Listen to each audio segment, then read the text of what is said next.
Nabawi. Sekarang kita ziarah di sekitar Masjid Nabawi, tempat-tempat bersejarah yang ada di sekitar Masjid Nabawi. Nah, tempat yang pertama yaitu Sakifah Bani Saidah. Jadi Sakifah Bani Saidah ini adalah dulu taman tempat di mana para pemuka umat Islam bermusyawarah. Di sinilah tempat bersejarah, tempat di mana sahabat Abu Bakar As-Siddiq itu diangkat, dibaiat menjadi khalifah, menjadi pemimpin umat Islam, menjadi khalifah yang pertama melepas sosoknya baginda Nabi Muhammad SAW. Dan inilah satu-satunya tempat yang ada di Madinah ini yang tidak dihancurkan. Jadi sekitarnya ini dijadikan hotel, dijadikan bangunan-bangunan. Nah, hanya tempat ini yang tidak boleh diubah-ubah.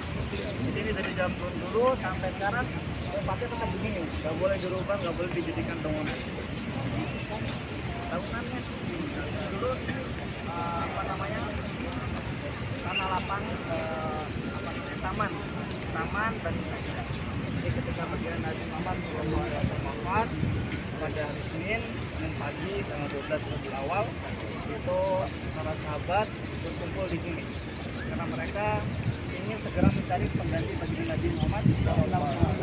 Karena para sahabat mengetahui bahwasanya apabila umat Islam ini tidak ada pemimpinnya, sehari saja, 1 jam saja tidak ada pemimpinnya, maka pasti akan pecar kacir, pasti akan banyak masalah di umat Islam.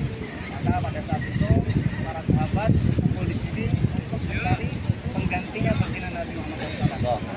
Pada saat itu sahabat-sahabat kerabatnya baginda Nabi Muhammad SAW, yaitu Sayyidina Ali, Sayyidina Abdul bin Abbas, kemudian Sayyidina Fatimah, Sayyidina Aisyah, itu mereka nggak di sini, mereka di rumah beliau, di rumahnya baginda Nabi Muhammad SAW untuk menyiapkan pemakamannya baginda Nabi Muhammad SAW. Jadi itu pagi itu sebagian sahabat kerabatnya baginda Nabi Muhammad SAW itu di rumah beliau menyiapkan kuburan, mengkafani, memandikan. Nah, kemudian sebagian sahabat lainnya berada di sini. Di sini berkumpul sahabat Ansor, sahabat Muhajirin. Mereka bermusyawarah siapa nih yang pantas menggantikan baginda Nabi Muhammad SAW untuk memimpin umat Islam. Nah, pada saat itu umat Islam sudah lumayan banyak. Kita tunggu para sahabat, umat Islam sudah ada pada saat itu. Sehingga sangat dibutuhkan seorang pemimpin. Kalau nggak ada pemimpinnya, umat Islam pasti akan pecar kacir, akan banyak masalah. Kemudian akhirnya bermusyawarah itu awalnya Muhajirin dan Ansor ini melakukan kegiatan masing-masing. Kaum Ansor itu penduduk Madinah ini memilih saat beribadah karena dia adalah orang yang harus dituakan di kota Madinah. Kemudian sedangkan umat kaum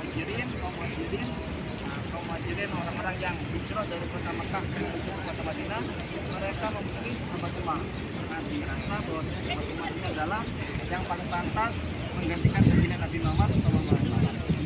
Kemudian ketika bermusyawarah berunding sehingga terdapat beberapa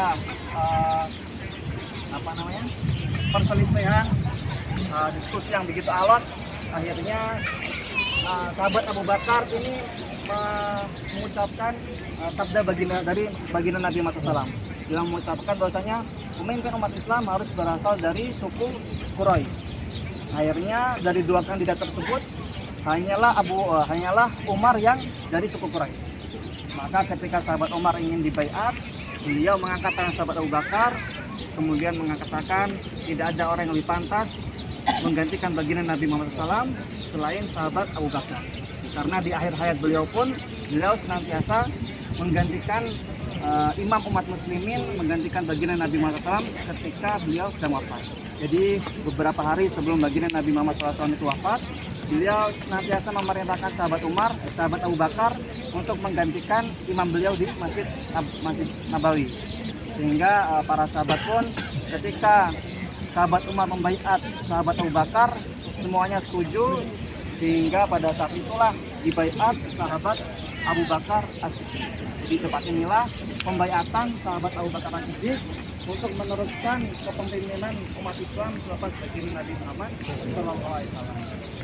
Dan selepas itu misi pertama yang dilakukan oleh sahabat Abu Bakar adalah menumpahkan murtasan, menjelaskan ke musyrikan. Karena pada saat itu ketika baginda Nabi Muhammad SAW wafat, itu banyak umat muslimin yang murtad, banyak yang melakukan kesyirikan-kesyirikan. Sehingga pada saat itu fokusnya sahabat Abu Bakar yaitu menuntaskan kemusyrikan, menuntaskan kesyirikan. Beliau menjabat sebagai khalifah selama 2 tahun setengah. Kemudian dilanjutkan sahabat Umar 10 tahun, kemudian sahabat Utsman paling lama beliau yaitu 12 tahun, kemudian sahabat Ali 5 tahun. Jadi total seluruh Khulafaur Rasyidin itu masanya adalah 30 tahun masa kepemimpinan. Kemudian dilanjutkan dengan khilafahan Abbasiyah, Umayyad dan lain sebagainya. Mungkin cukup sekian, nanti kita lanjutkan ke tempat selanjutnya.